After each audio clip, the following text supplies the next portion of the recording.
Hey, what is going down, guys? Talk Norwich City here, back for another video, and yeah, I'm back to talk about the Manchester City 7-0 win over Norwich. And I didn't want to make a review yesterday. I didn't want to surround the club in any more negativity. I know that a hell of a lot of Norwich fans watch my videos now, and I didn't want to put any more negativity on the club because at the moment there is a hell of a lot of it, and I wanted to just leave it, try and calm down a bit from the game, because obviously me and a lot of other Norwich fans were very annoyed with how our team performed yesterday.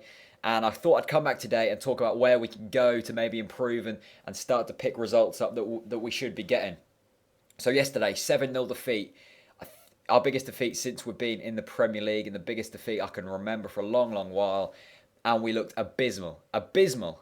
4-0 down in the first half, and it looked like we'd said bye-bye to all points after about 20 minutes. Pressing of the ball was non-existent.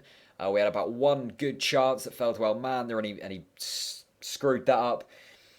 Bassong was very poor, something that's very uncharacteristic of him. He's been fantastic since he came in.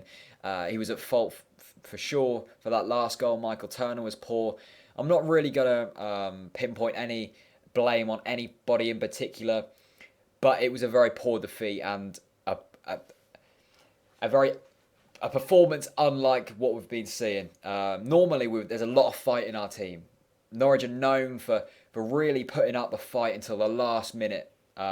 That's what we were so famous for, getting promoted through League One and the Championship, last minute goals, really staying in the game until the final whistle blew. Yesterday, we'd lost it by the 20th minute. We looked like we'd given up from the first whistle.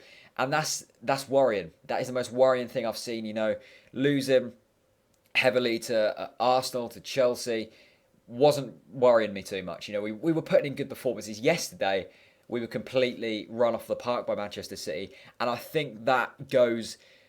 If the players aren't motivated to play, they're not going to be putting in good performances. It's as obvious as that, and I think Chris Hughton's time might finally be up now. I've been very supportive of Chris Hughton. I love him as a man. He's a very, very good manager, and I just think Norwich isn't his right club anymore. He isn't really loved by many of the fans at all anymore. Fans have been very critical of him since he came in. It was always going to be hard coming in after Paul Lambert, but he's found it even more difficult than he probably first expected. Last season was a fantastic finish, finishing 11th. That 10-game unbeaten run, beating the likes of Manchester United and Arsenal in that.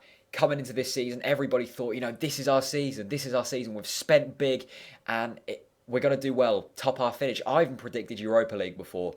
How wrong was I? But, Chris Hughton, I think the end could be up. Draws against Cardiff, losing against Hull. They're gone now. They're gone. But at the end of the day, you can't leave it too late to sack a manager. We've seen with Sunderland, their performance has started to improve since they've brought in Gus Poyet. Could we be the same? Maybe bring in a different manager, get the players motivated and ready to play again, and hopefully the results might start coming our way. I saw a lot of people tweeting yesterday, Hughton out. I didn't see anybody supporting Chris Hughton on Twitter.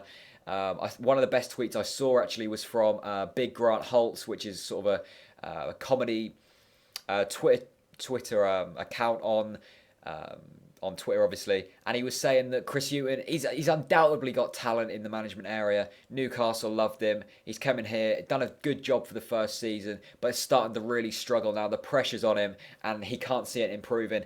My exact feelings, I can't see this improving. Personally, I can only see it going downhill if we keep Chris Hughton. Is there any replacements? I mean, Di Matteo's the obvious one. Can we get him in? It's unlikely. I've seen a lot of people tweeting possible managerial replacements. I must admit, I don't watch enough of what managers do to be able to make a good call.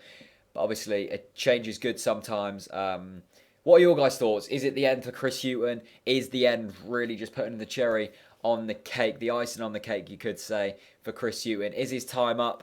Also, I've released a couple of videos, some interviews I had with Patrick Vieira and also Mark Robson at the Norwich Under-21 versus Manchester City Under-21 game where we lost 3-0. Check them out on my channel.